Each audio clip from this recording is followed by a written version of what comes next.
As promised today, we are taking you to one of, if not the most spectacular places in Italy, Sorrento and the Isle of Capri.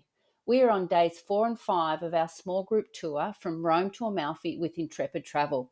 We are loving the tour, especially because it's so relaxing, there's no early starts, no rushing, and we've got time to explore on our own if we want to. In this episode, though, we will take you walking through the gorgeous lemon-themed streets of Sorrento, through the piazzas and bustling shopping areas full of cafes, bars and restaurants. Next, we go to the most atmospheric, beautiful restaurant where we dine, get this, under the twinkling lights in the lemon trees of a citrus orchard. It was so nice. One of our favourite days in Italy was taking a private boat to the Isle of Capri. Luca, our guide, arranged this for us as it was an optional excursion, and it was magical. The sparkling, twinkling blue water, jumping off the back of the boat to bob around in the Mediterranean, the views at the top of the Isle of Capri, and then singing and enjoying our trip all the way home. To finish our perfect day, we did a gelato making class, which turned out to be so much fun. We tell you all about the most popular and best gelato in all of Sorrento and the family who have been making it for generations, plus some of the weird, if not disgusting flavours that they've made. Stay listening to the end to hear one of my funniest jokes. Lyle made me tell it. Oh, and I even sing a few bars of the song that will always remind me of the fond memories of this tour, especially Sorrento and the Capri boat trip, plus the wonderful friends we've made. If you'd like to see all the pictures of this stunning part of Italy or find out more about the Intrepid travel tour we're doing, then you should definitely take a look at the show notes by clicking the link to episode 71 in the podcast player you are now listening on. Please enjoy episode 71.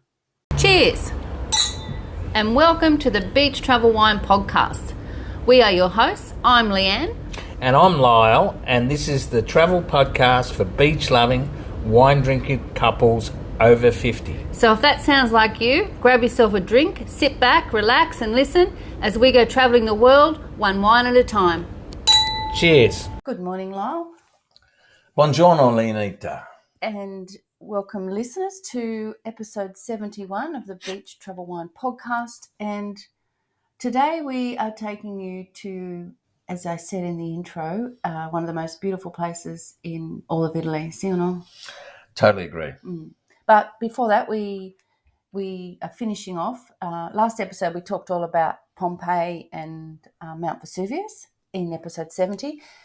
And we finished that episode where we were basically got down Mount Vesuvius after our hike and hopped in a car. Yeah, that's true. Yeah, so after our Mount Vesuvius adventure, we were picked up by our private transport for our 26.6 kilometre or 45 minutes to an hour trip to the beautiful, exquisite coastal town of Sorrento in southwestern Italy. Okay, so before we tell everyone a bit about Sorrento, I just want to remind you that we are doing a 7-night, 8-day tour with Intrepid Travel, which is a small group travel company. And we're loving the tour, aren't we? We don't have to remind me, I was there.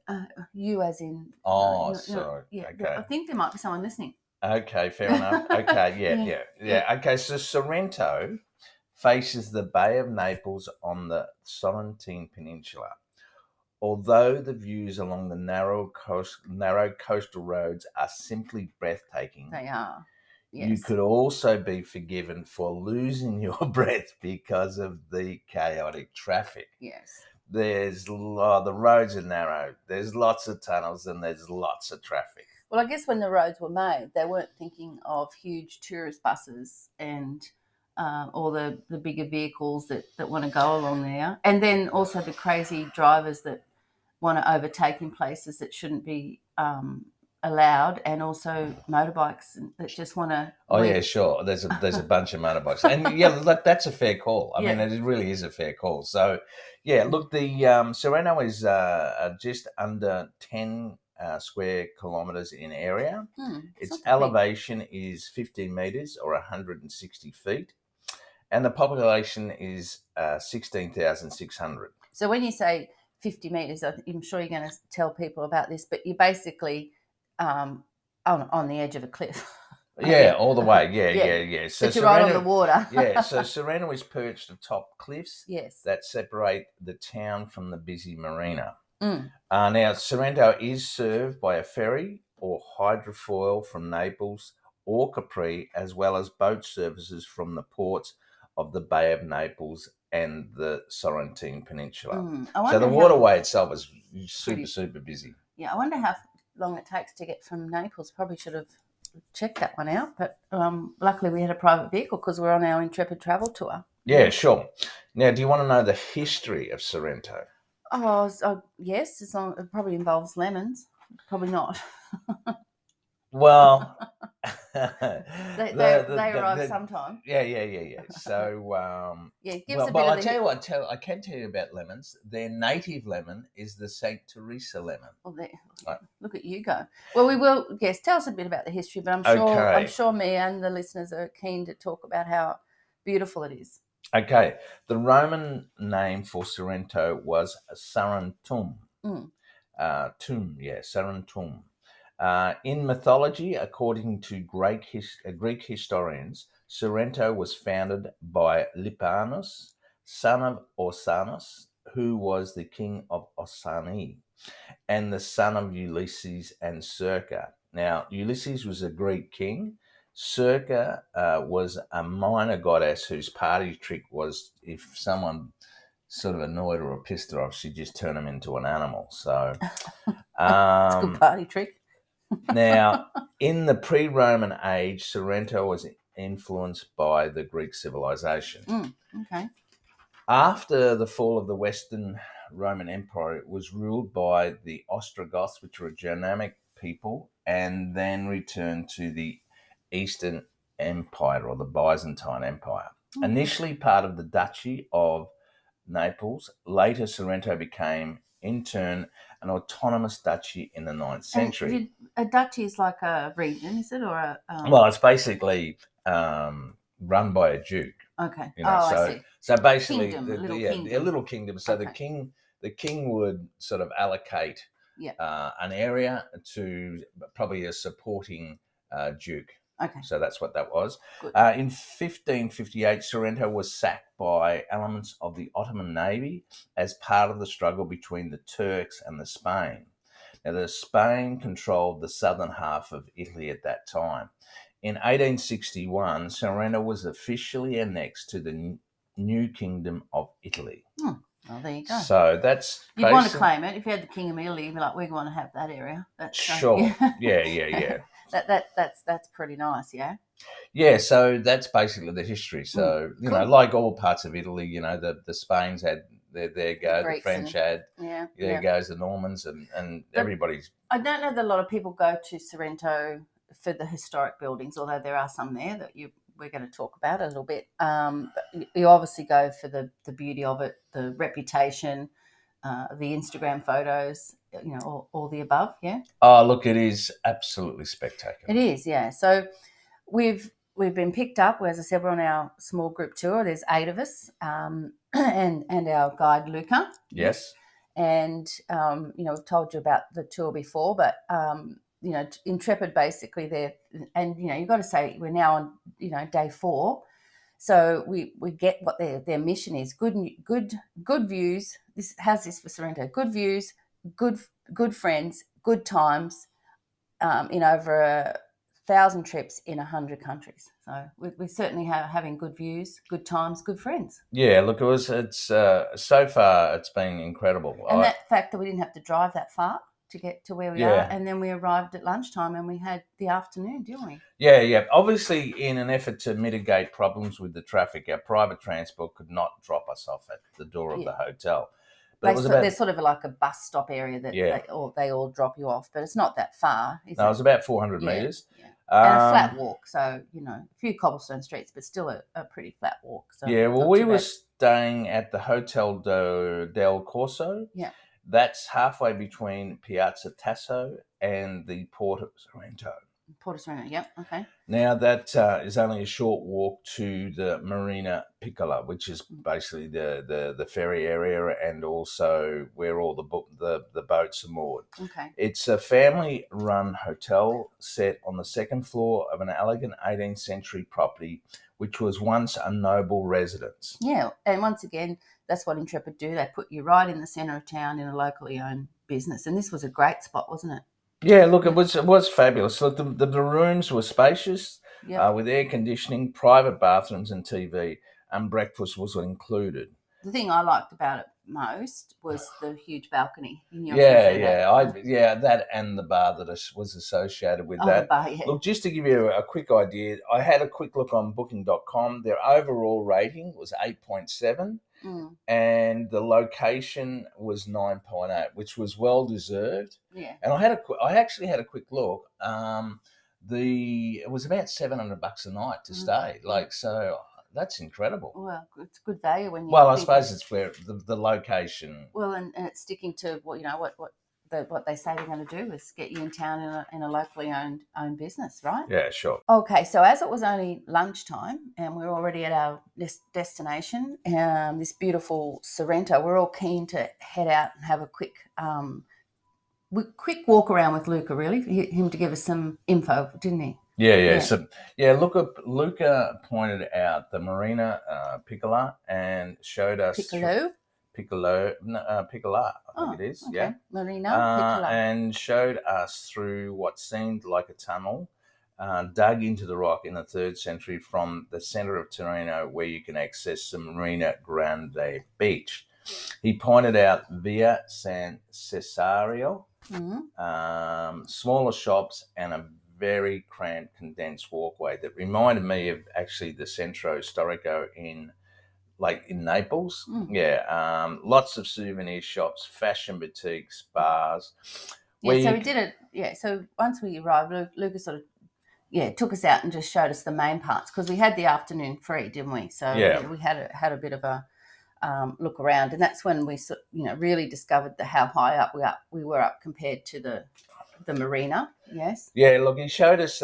We actually when we were walking through, he gave us a bit of a rough idea on the Piazza Tasso, but he also when we were on this orientation walk, he mentioned that the piazza is on the edge of the old town at the end of the beginning of the pedestrianised section of Corso Italia, filled with fun shops, restaurants, and lots of gelato shops. Now, we were staying on that road, weren't we? That's right. So that balcony that you love the most, that looked down on the main road in Sorrento. Corso Italia. Everything going on. It was great. Yeah, and that's where all the big high brand shops are and that sort of thing. So, and also I found that that you probably don't know if you noticed that they still had a lot of football memorabilia in Sorrento. I probably didn't, but that doesn't surprise me that you did.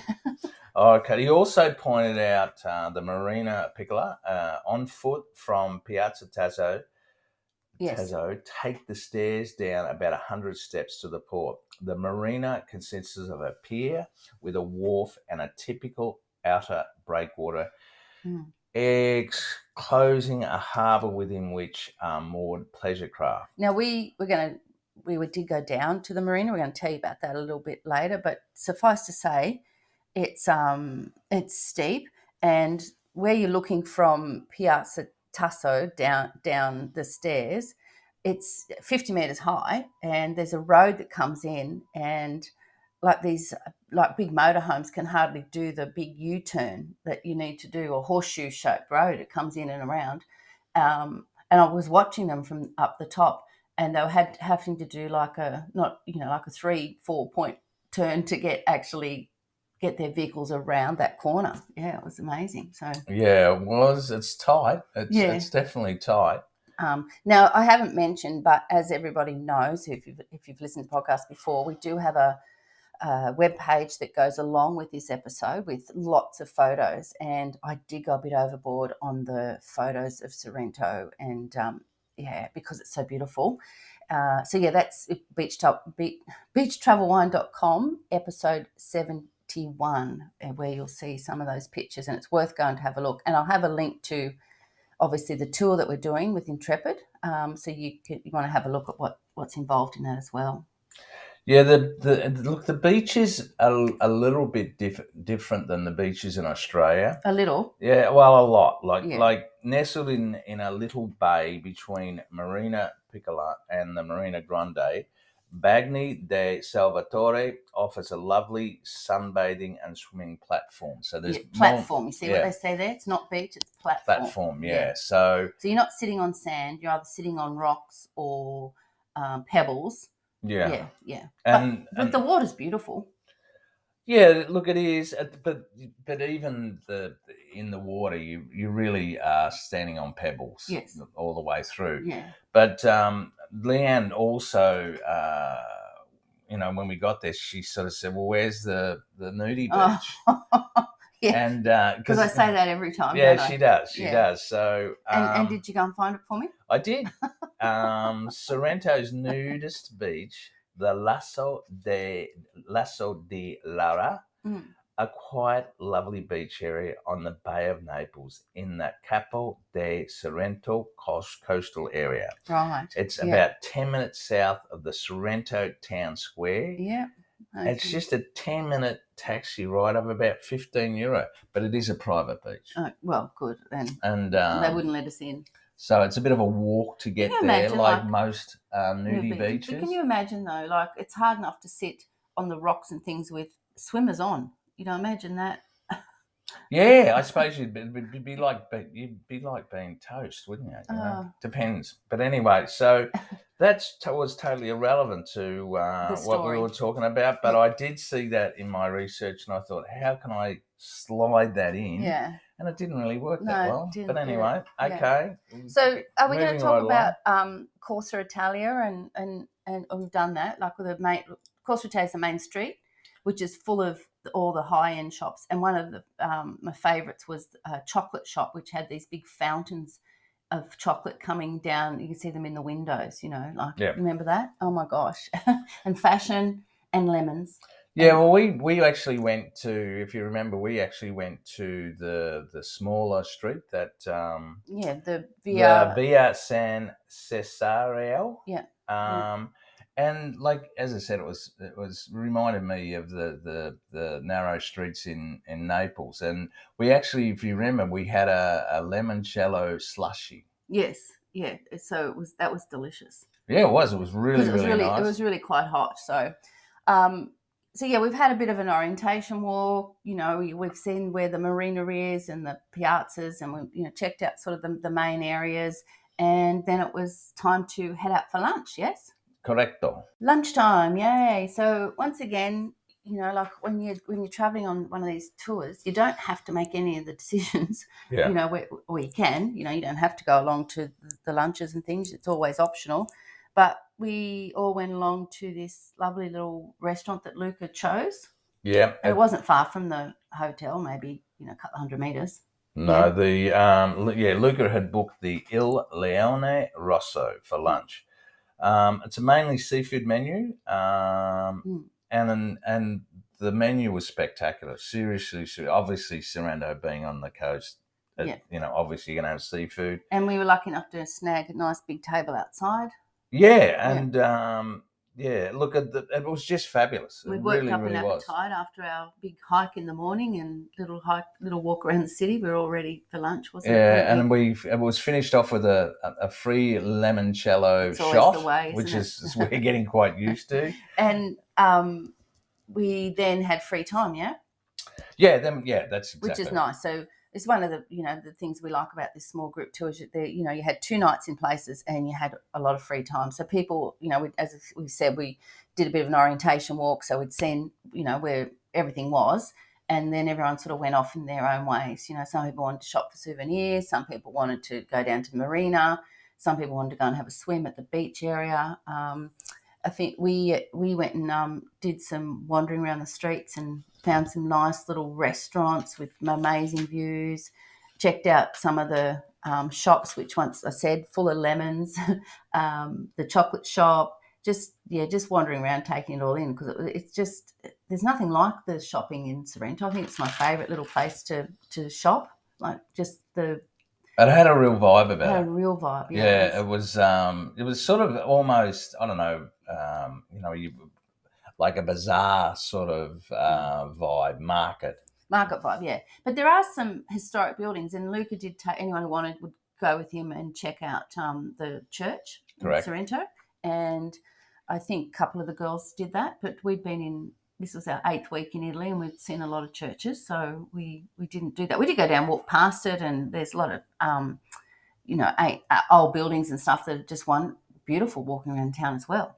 Yeah, I think Sorrento is only a very, very small area, really. Yeah. So, you can see the whole of Sorrento, I reckon, in probably about an hour. Well, if you walk as quick as we do. Yeah, that's true. You could certainly wander a bit longer. But so what we did was we were meeting up again after our afternoon. Did we have a quick drink on the balcony? I think we might have had a quick drink on the balcony that day, because it was a really beautiful big balcony with flowers and lots of seating, and so we all met there, and they had some wine for sale and beer, so we had a couple of drinks before we headed off to our dinner. Now, I don't know that Luca told us where we were going for dinner, and it was a bit of a walk, about a 10-minute walk. Yep. And but I didn't mind that, because you sort of got out of the madness of the town, and where we were, I wouldn't know that most tourists would know about this restaurant. No. I think it'd be more for the tour. So let me describe it. So all of a sudden, you come across this opening in a fence, and you can see inside there's all these lemon trees, and you walk in, and there's no building to be seen. There's you're in a lemon orchard. Yeah, that's basically what it is. Yeah, a citrus orchard. Yeah. Citrus orchard. So you're walking this path that's probably 50 to 100 meters long, and as we're getting there, it's starting to get dark. So there's fairy lights, or like lights sort of strung between the trees, and so the atmosphere is beautiful. You can smell the citrus. So you're just wandering through these beautiful trees, through this pathway with these lights coming on, the smell of the citrus, and all of a sudden you arrive at this outdoor restaurant, which is right in the heart of a lemon orchard, citrus orchard. Yeah, look, it was beautiful. The actual setting sort of almost took your breath away. It was so nice, and such a relaxed vibe. And of course, the weather was just perfect. It was perfect, So good old Luca, he picked another one and took us there. I think that was one of our favourite nights, wasn't it? I think so. I think everybody was starting to get a lot more relaxed with each other. Yeah, and just before you tell some of the stories, because there were a few stories about this night. Go and have a look at beachtravelwine.com episode 71, because I've put some photos just of this restaurant, and you can just see, the walk-in that we went to, and how beautiful it was. And there's a photo of all of us sitting around the table. Well, not me, because I took the photo. All of us sitting around the table as well. So, and it wasn't packed full of people. The tables were spread out. Yeah, that was the one thing. Yeah, again, that's what sort of made me think that maybe it was very much for the tour groups, because they were quite large tables, but they were quite a distance away from each other. There were some single tables too, though. I think it was just for people who know about it, Yeah. And probably fortunate that the tables were a distance away, because, as I said, this particular night, everybody's starting to be more comfortable with each other's company, and for some reason, I think it may have been, I think the pre-dinner drinks, or the drinks with dinner, or yeah. So, and we're all enjoying the beautiful wine, and it got to that time of the night where I think someone offered maybe €10 for the best joke or something. Anyway, I doubt what's happened. What's happened is you and Annie have decided to tell your jokes. Well, yeah, that's true, and your joke's totally inappropriate. Involves a penguin. Involves him driving. The penguin, yeah. And involves a blown seal. Yeah, on the car, yep. And an ice cream. And correct. What about yours? Come on, tell the full joke, because it's a good joke. Come on. It's a travel podcast, mate. Yeah, come on, tell the joke. I can't even remember it. Mick goes to the doctor. No, Paddy goes to the doctor because he's having trouble in the bedroom with his wife. And so Mick comes around to see him. Paddy's in the barn. The barn, yeah. Dancing naked in front of a tractor.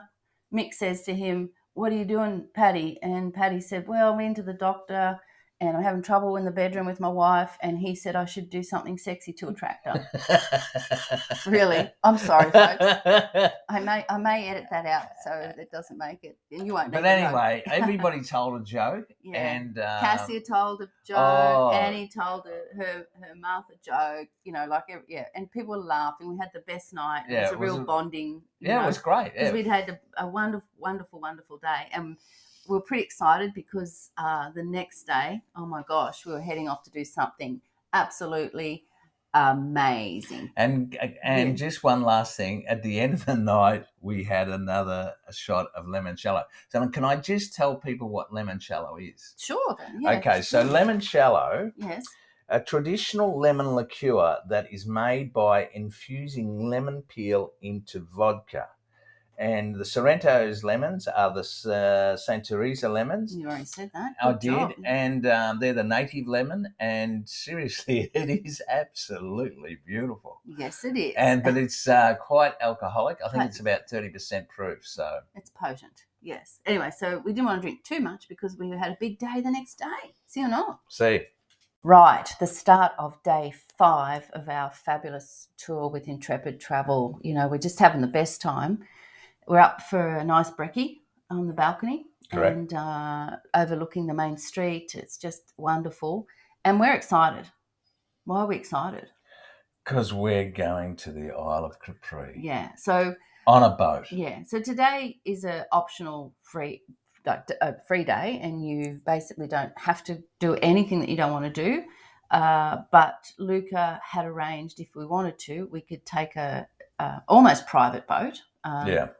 Over to the Isle of Capri, and we could jump off the boat, have a swim, all that sort of stuff. And even though it wasn't cheap, I mean, was it? It was €130. Yeah, well, it was €130 per person, but it was for 8 hours. Yeah, I was going to say it doesn't sound cheap, but we think was great value, and it's one of those once in a lifetime experiences that was really worth paying for. Look, I would say for an experience. A fun experience. I think it was the best experience we had. A stereotypical Italian experience. Yeah, in the 8 weeks. It was that good. Yeah, so we head off, and we did mention that we were up on a 50-metre cliff and there's over 100 stairs to get down the bottom. Well, guess what? We had to go down those 100 stairs, didn't we? Yep. Because it's the only way down to the marina. And the marina was pumping, wasn't it? There was a lot of people, and because there is like a public sort of like a hydrofoil, I think, that goes across, so people are wanting to do that. But we're on our tour. Luca's organised it. We've got this beautiful wooden boat. It's like you feel like you're in a movie. Well, you'd probably call it a launch, I suppose. I mean, launch, would you? I've never heard anything called a launch. Yeah, maybe. But it was beautiful. Anyway, there's photos of it on the website, lots of photos. We're waiting a little while because the deckhand or the assistant, his girlfriend's coming for the day and she hasn't quite turned up. But I can see why he's waiting for her. She was rather glamorous and beautiful. Yeah. So we... Luckily, our boat's right there. We hop in. There's, our group and probably 4 or 6 others. I can't remember. 4. Okay. I say 6, he says 4. Bananas, tomato. And we feel like we're in, as I said, in a movie. It's this wooden boat. It's shiny, isn't it? It's got a cover up the front. There's a big area up the front for sunbaking. Yep. Yeah. And I don't know, they're just so friendly. They've got eskies full of water, beer, wine, So but basically the deal includes lunch, and what it was paninis, and they were absolutely beautiful. Beer, wine, soft drinks, and return boat ride. You had to take your shoes off as you got on. Sure. Chuck them in the the bucket, yep. And that's because I think it's because of the floors of the boat. And the things to take, you need to take sunscreen, hat, sunglasses, and towel. And swimmers. Yeah, and of course swimmers. Yeah. So as Leanne said, there was there was plenty of room at the front for sunbaking on the boat, and there was plenty of shade towards the back of the boat. Look, it was pretty spacious. I think there was about 11 people on the boat all up, and look, there was just plenty of room. Yes, and So mostly half of them went up the front. Yep. To sit up, sit up there and watch the world go by, and we sat at the back under the shade, and we could see what we were going past, and we're basically just out on this beautiful water, and we head out from the marina past Sorrento. Yeah, but as we sort of take off, obviously the deckhand explains the safety features, the facilities on board, and what was included. And as we said, you could have as much beer and wine and soft drink as you liked. It's a bit early though, wasn't it? Yeah. So yeah. So and basically we've gone on. We spread out between the deckhands commentary. The playlist was really, really good. They had beautiful music. Yeah. It was all the sing along music. The weather was perfect. The sun was shining.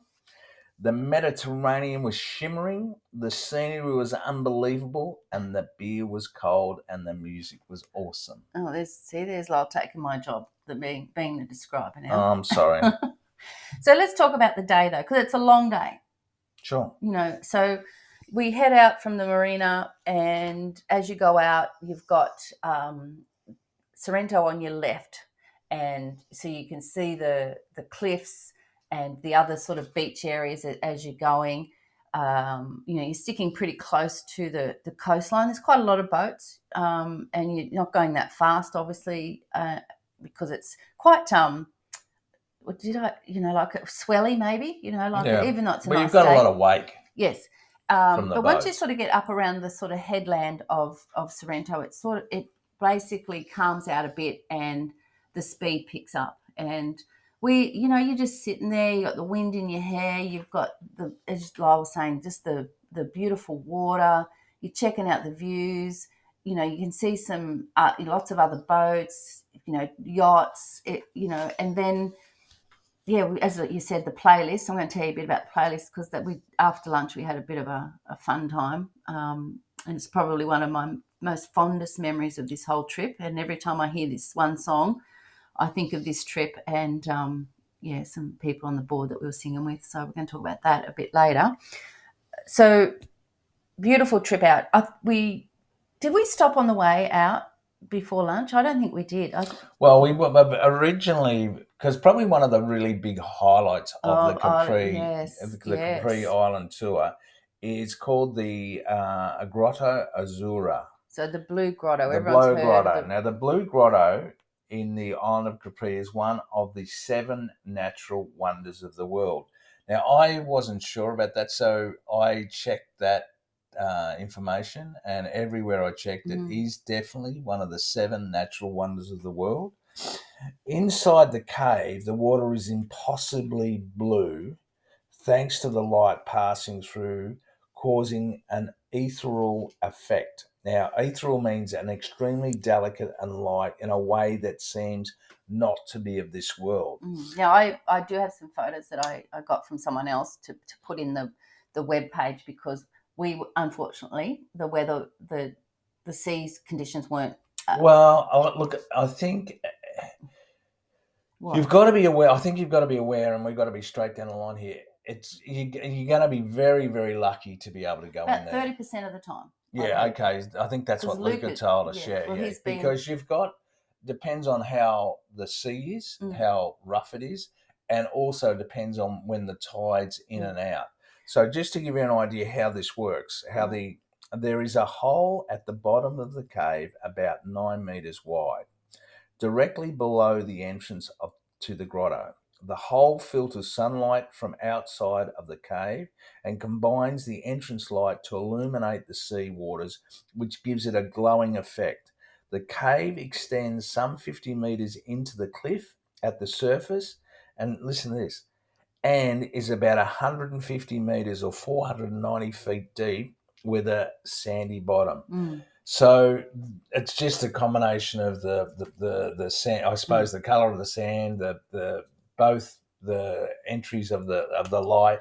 Now, we unfortunately didn't get in. And I said to Leanne last night when we were talking about doing this, I said, I'm glad that I didn't know or I hadn't seen the photos of how good it was, because I would have been so disappointed that we couldn't go in. Sure. But I'm pretty sure Leanne's got some photos. Yeah, I said that. Yeah. I got some photos that I can include, so you can have a look at that.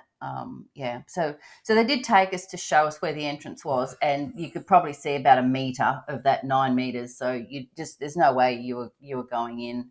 But what we did do on our way to Capri, and when we stopped, and also in the afternoon, but there are other areas that you can actually take the boat into. I wouldn't call them, well, maybe caves. They're almost caves along the edge of Capri.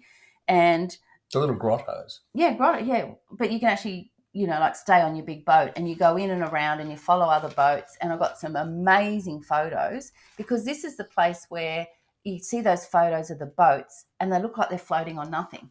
Yeah, some of those photos you've got are just outstanding. Yeah, I don't know whether maybe I'm not sure, but obviously photography skills. But the way you've got it, because the boats seem to not actually be in the water. And I don't know whether that's because the boats have got like a white hull or what it is, but they just seem like they're suspended. So you do a bit of, in and out of these beautiful grottos on the way. And once we did that, we then arrived at Capri, and we arrived at the marina called Marina Piccolo, and they've now brought in these rules that you have a time where your boat can go in, and therefore, everybody had to be ready to get off the boat because it's not, it used to be a bit of mayhem, but they've worked it out now. So everyone has their turn, you get off, and then the boat goes. So our boat guy, our captain, dropped us all off at Marina Piccolo, yeah? So we've stepped off our boat, we're on the Isle of Capri. You got some information about the Isle of Capri, which I'm sure our listeners would love to hear about. Well, I think I took this description directly from the Intrepid Travel spiel. Yes. So Capri's dramatic rocky coastline is perched by natural grottos. You can just read it normally. Sorry. I'll start that again. Sorry, I messed that up. Capri's dramatic rocky coastline is pierced by natural grottos, while the interior, narrow roads winding through fragrant citrus groves, past villages of flat-roofed, white, cubist-looking houses with flower-filled gardens and manicured towns, which offer swanky hotels and chic cafes. Whoa. Now, we didn't really get a chance to do the whole lot, no. But what we saw was swank and it was chic. Now, the history, Capri was first discovered by Emperor Augustus in the early years of the Roman Empire. But he was happy. Woohoo, look what I found. He often resided there and built many temples, villas, and gardens as a way of having his own private paradise. Villa Hovis, which is the Villa of Jupiter, is a Roman palace on Capri built by Emperor Tiberius and completed in 27 AD. Tiberius ruled mainly from there until his death in 37 AD. Now, they say that the Blue Grotto was Tiberius's private swimming hole. Oh, there you go. And they've actually found statues and that on the bottoms of the surface, Roman statues from the Tiberius era. That's interesting. That's basically the history. Okay, fair enough. Well, we didn't see a lot of Capri. We hopped off on one side of the island, as I said, the sort of smaller port, and Luca sort of gave us some options, didn't he? Yeah, what we could do in the 2-hour time slot that we had to explore. So he was just going to stay, down the bottom, and we were obviously wanted to get to the top, and only a fool would walk up there. Yeah. We actually caught a cab for the 3-minute €25 trip to the top. So say again, 3-minute €25. Yeah. Trip to the top. But look, There were 6 of us though. Yeah, but the actual cab driver or taxi driver, he was worth the money. He was hilarious, and he was a good guy, friendly. And once he took us got to the I suppose the taxi rank up the top, he did give us a bit of a tourist information of where we could go and whatever. So I got some nice photos on the way up though. Yeah. But in hindsight, I think the €25 between us all was pretty reasonable. Yeah. Did you say he stopped to let us take photos of you? No, I didn't, but he did. Yeah, he did. That's what I mean. I got awesome, and I'm glad he did because we got probably angles of down over the down to the water that we wouldn't have seen otherwise. It was beautiful. Yeah. So go and check those photos out. Yes. Now, and once we're at the top. Well, I'll just give you the rough dimensions of the island. The island is a single block of limestone. It's 3.9 miles or 6.25 kilometres long, with a maximum width of 1.8 mile and an area of 4 square miles or 10.4 square kilometres, rising to 1,932 feet or 589 metres at Mount Salaro in the west. And it's got a population of 12,900. That's a lot. That's even more than Sorrento. I find that amazing, actually. But anyway. Yeah, but funnily, I read somewhere where at any one time during the day, tourists are 80% of the population. So that probably gives you about 100,000 a day. Okay, that's a lot of people. But it is beautiful, and... Oh, wow, it's like a movie set, really, isn't it? Well, how would you describe it? Well, I'd describe it as touristy as heck, but we did arrive at lunchtime, and we did go up to sort of the main plaza area where the best views are. So that's where everybody's going to be. But we snagged a table in an outdoor cafe, had a cold drink, didn't we? Yeah, well, I've sort of got dot points of how I would describe it. I've got jam-packed with tourists. See, there we go. Chaotic. Yes. Exclusive. Yeah. Yes. High-end brands. Yeah, I didn't do a lot of looking around the shops, but yeah. Dressed to impress. All the beautiful people. Blacked out car windows. And everybody thought that was, everybody was saying it was George Clooney's car. Like who knows? Oh, he's up in Como, mate. Yeah. Tightly seated cafes and very restaurants. Tightly seated cafes. So they're getting their money's worth there.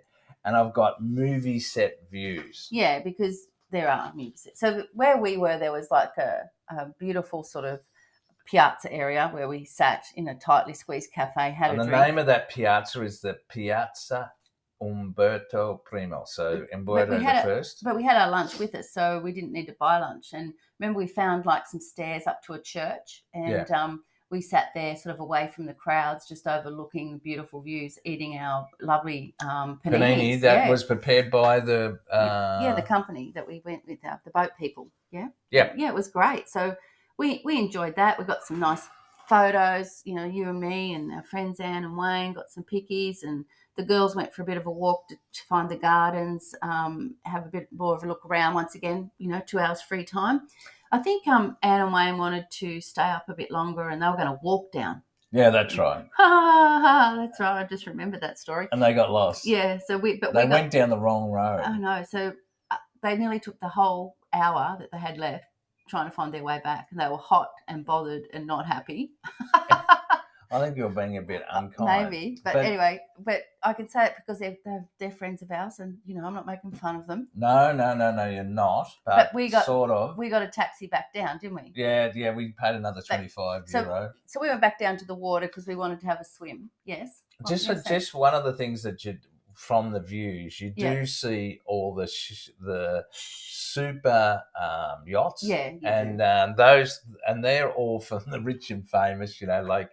They're all waiting to come in when everyone leaves. All the kings and princes and international acts, and they all stay on their boat during the day and wait for all the tourists to piss off, basically, so that they can come in and dine at the very, very exclusive restaurants. Yes, that are sort of perched on the edge of the Capri with the views to die for. Yeah, but looking down over the yachts and that sort of thing, it is amazing. And we actually go past some of those yachts on our way going back around the island. That's right. So so we went back down to the little marina area where there's a beach area, and Luca was there. So we the beach area was pretty jam-packed full, if you can call it the beach. And so we sort of sat down with him, put our stuff there. And, of course, you've got to have a swim. You've got to. Yeah. So we did. We did that. And well, swim got wet. Is exaggerating. I think what we did is you stumble over the pebble, like it's not surface, but underneath. Well, they hurt your feet. Yeah. So when we struggled there, and there really wasn't enough room for actually to there was. Once you got out, that's not true. Once you got out, it's packed. Yeah. It is packed. But we did it. We can say that we have had a swim at one of the coves at the Isle of Capri, on the Bay of Naples. And then, of course, we found somewhere to sit and have a drink while we filled in the rest of our time. And we had a very set time that we were to be picked up, as I mentioned before. They are. But tell people about the cost of some of these. There's some exclusive beaches, isn't there? Yeah. There are 2 private beach clubs in La Fortellina and Da Luigi El Faraglione. Just say 2 private each clubs, of which has a highly acclaimed restaurant, both with unobscured views of the Faraglione rocks, which are 3 distinctive rocks jutting out from the Mediterranean. Now, there is a legend. I know there is, but before you do that, I'm just going to say, go and have a look at our pictures, episode 671, because that is one of the stereotypical pictures that you will see of the Isle of Capri, and I captured it beautifully. Yeah, it's a real big deal, which unfortunately I wasn't aware of when I was there. I only found out later. It's a little bit like the Blue Grotto. I found out a lot after I'd left. But anyway, the legend depicts Polyphemus, who was actually the son of Poseidon, who was the god of the sea. Right. He was a giant cyclops. He only had one eye, who lived in a grotto blinded by Ulysses and his companions. Thus, the giant, mad with anger and pain, chases them and throws 3 large stone boulders at their ships. So that's the Greek legend. So it's got to be true. Right. And that's why the 3 rocks are there. Right. Okay. And how much does it cost you? Oh, okay. Yes. Before we get off the island, I want you to tell everybody the cost of what one of these. Okay, I'm going to tell you, €100 per day per person if you want to go to one of these private beaches. Yeah. Yeah. But the spiel I read on one of the websites was, but you might be sitting next to a politician or a movie star or a world-class entertainer, and I thought to myself, for €100 each, if I'm sitting next to Lady Gaga, I'm expecting a couple of hits. I know, right? Yeah. But then as we walked back down to get on the boat, there was an area that you could actually hire 2 chairs and an umbrella. And for the 2 chairs and an umbrella, it was €120 just to hire them for a few hours. Like, unbelievable. You don't remember that? No, I don't. But that doesn't surprise me. Yeah. Us girls were talking about it. It was just like, are you? And it was sitting up on. You said the naughty word. No, it wasn't. No. But it was sitting up on, on rocks. It's, wasn't even anyway. It's very expensive, but very glamorous, and you got to be part of it. So we had a set time. We would be picked up from the marina because, as I said, they're all on this time schedule, and when we're all there, they come in. And I've got once again, it's got these, like, the boat is floating. You've actually got our boat floating on the water, and the colour of the water and the Capri in the background, it's just stunning. So check them out at beachtravelwine.com, episode 71. So back on board we get, yes? Yeah. Now we get to my favourite part of the day was our boat trip home, because we got to jump off the boat and have a swim 2 times. We stopped 2 times, didn't we? Yeah. Well, look, and they were really the crew were very patient and encouraging. Because there's a few people like, I don't know. I'm like, I got to. You cannot. I was one of the ones hesitating because I don't, as we've discussed in previous episodes, I don't like cold water. But anyway, it wasn't that cold. Well, it wasn't, but anyway, so they offered everybody if they wanted a life jacket for those that maybe weren't too confident swimmers. Leanne took up the offer and grabbed a life jacket and just jumped straight in. And I think I actually could see the look on the deckhand's face that you've grabbed the life jacket and put it on, and then you've just jumped in. And I just had to assure him that. There was no problem. Leanne can actually swim like a fish, but she just wanted to be able to just bob up and down in the water. Yeah, because there's a bit of swell, Yeah. And Wayne did his usual trick straight in. He didn't mess about, and No. like pretty much everybody jumped in.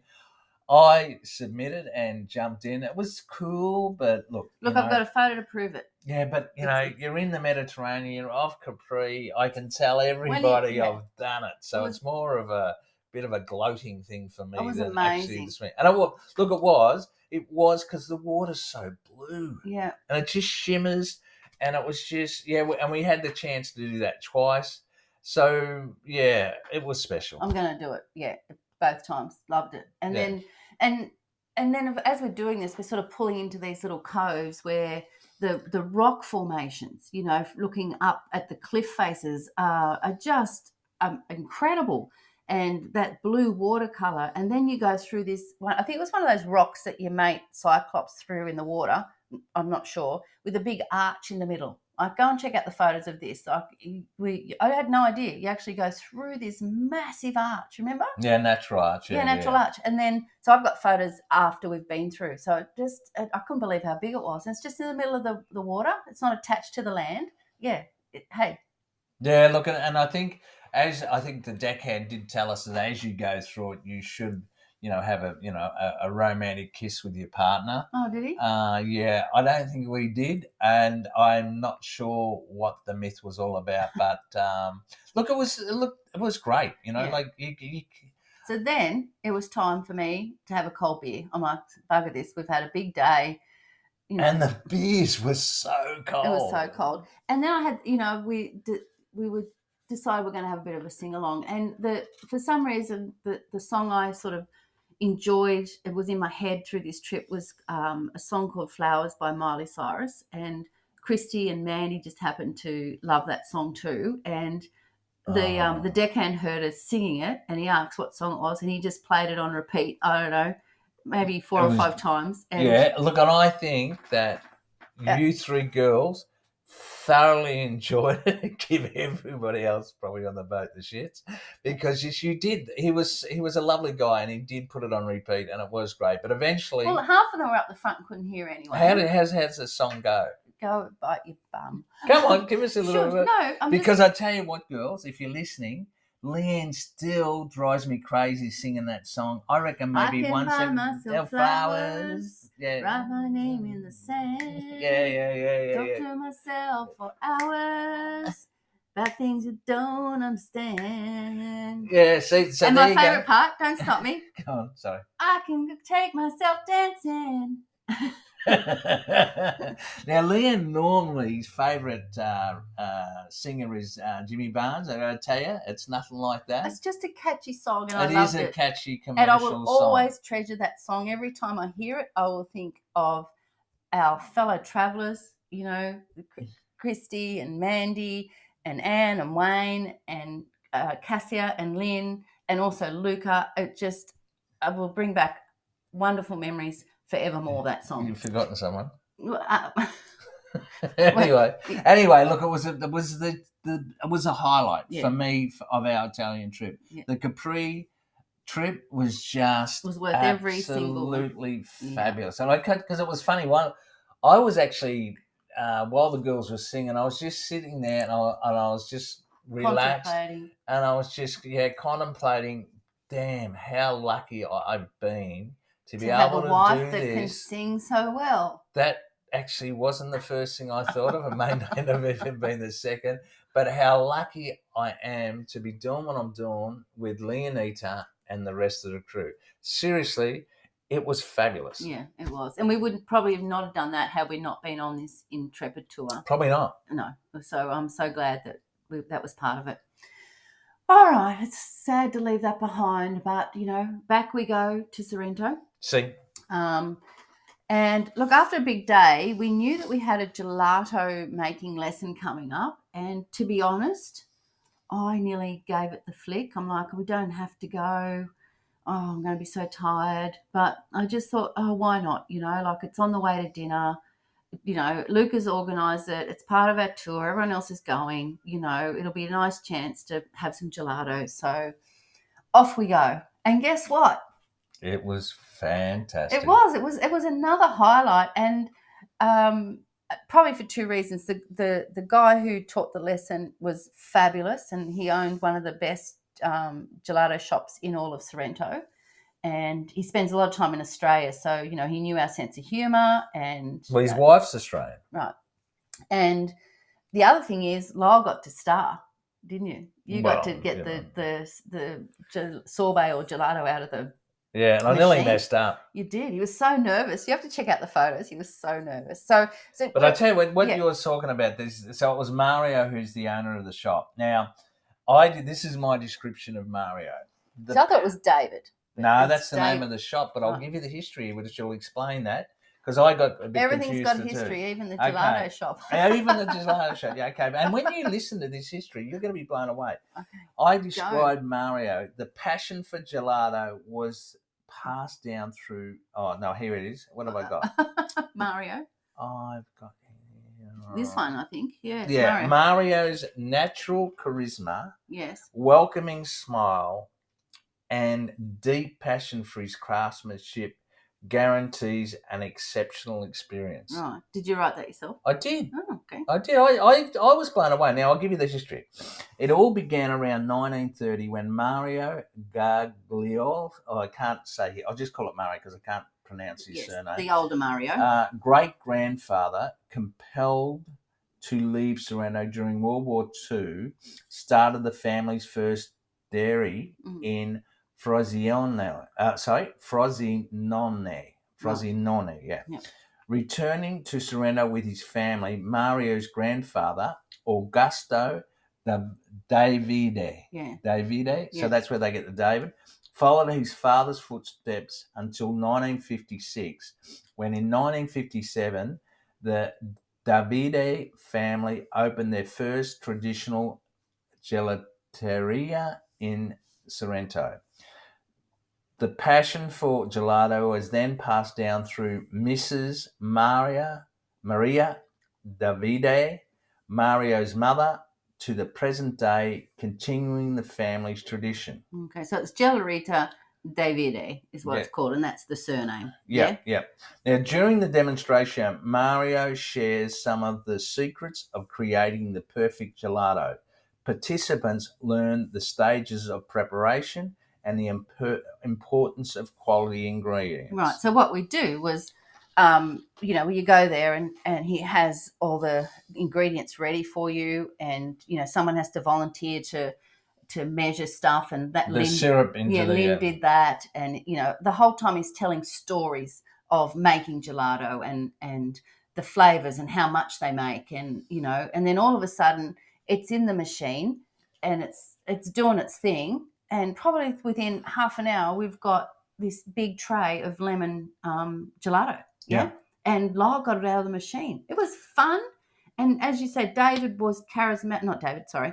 Mario was charismatic and amazing. And he told us some stories. Like, they make between 200 and 300 kilos. Correct. Of this. A day, in the peak season. Well, the shop actually opens from 8:30 in the morning and goes through to 1 o'clock in the morning on during summer, and David's there basically the whole time. Yeah. So Mario's there for that whole time, and I think he works on about 4 hours sleep a night. In that season. I think during the off season they actually close the shop down, and he basically travels or comes back to Australia regularly to Australia because his wife's family have restaurants. And he was talking about Vegemite flavoured gelato. Well, they've made up over 300 different flavours. He says, someone challenges me, I have a go at it. He tries it. So. But we all got a certificate, didn't we, to say that we'd made gelato. Well, And- other flavors, Yeah. just other flavors. Yes. You can have Parmesan cheese, That'd be. rosemary, Yes. tomato and basil, Ugh. and Sorrento olive oil gelato. Why? I don't know, but that's his thing. Yeah. That's what he does. Marketing He and is stuff. so I passionate think about what he does. by making so much, he must sell a lot to the local restaurants as well. So, see, that was a fun thing at the end of the day. You know, we've come home from our Capri trip, we've had a shower, and we've headed out to this gelato making thing, which we weren't going to go to, but it was just so much fun. They give you a certificate with recipe on it on how to make your own gelato, which is pretty special. And then, of course, you know, it has all the links to the gelato shop. So yes. Well, just one before we forget. He also tells you what to be careful of when you're buying gelato. Oh, of course, yeah. Okay. Yeah. So he said that bright colours are a sign of colour additives or the use of flavour gels and commercial juice mixes instead of natural ingredients. Mounds, right, indicate that they have been pumped into the gelato to make it more voluminous. Well, air has been, instead of flavoursome. So, and we're also told in Florence that if it's not covered, but not a lot of them are covered though, are they? Yeah, they're not really. But you enjoyed that, didn't you? Making the gelato. Oh, look, honestly, I thought I thought it was going to be pretty average, but it was him. Yeah. His personality, it just sold it. He was so good, and you get a free gelato. Well, we had two actually. We had vouchers to get a free gelato with 2 flavors after dinner because we were going to dinner again. But that once again, this is something that we would never ever have done if we weren't on the Intrepid Travel tour, right? Yeah. Look, what a day! I was just, and then we went to dinner. We did go to dinner. We are happy. We've had a fabulous day. We've had gelato that you've made. And Lynn was fascinated with that because she's made ice cream at home, remember? Yep. And we could never work out. So she took Mario aside and said, told it, well, not really, but, they chatted about, what she was going to try when she got home. So, and what she was basically doing wrong. Yeah. I'll have to ask her. I'll message her and see if she's actually made it since she's been home. Yes. Now, luckily, the place we're going for dinner was right next door. Yeah. And it's where we had lunch the day before. And I think, we all just said, Luca, we love that. It was close. It's next door. We might as well go there. Yeah. So Luca organised the table for us. It was inside this time. And it was the Il Leone Rosso restaurant. Now, I can remember this meal specifically. It was absolutely magnificent. I had the grilled sea bream. And Leonita had the lobster pasta. I think Cassia might have had the lobster pasta as well. There was 2 of us that did. Yeah, anyway, and you loved it. And my fish. Hey, lobster pasta. Hello. Yeah, well, my fish was just outstanding. And so we, again, old Luca, he organised payment for it's so good. For the meal for everybody. It just makes it so easy, doesn't it? Yeah, and look, to be honest, from what I remember, it wasn't that deal. And we had a bottle of wine. We always pay more because we always get a bottle of wine. Yeah, but from what I remember, it was pretty reasonably priced. I think one of the girls, all she had was one meal, and it was under €20. Basically that was her dinner cost. Well, your lobster pasta was €25. Yeah. So yeah. And it was perfect. So anyway, we all decided that we'd had a big day, so we went back to the hotel and we thought, what else are we going to do but have a nightcap on the balcony overlooking the Corsa Italia.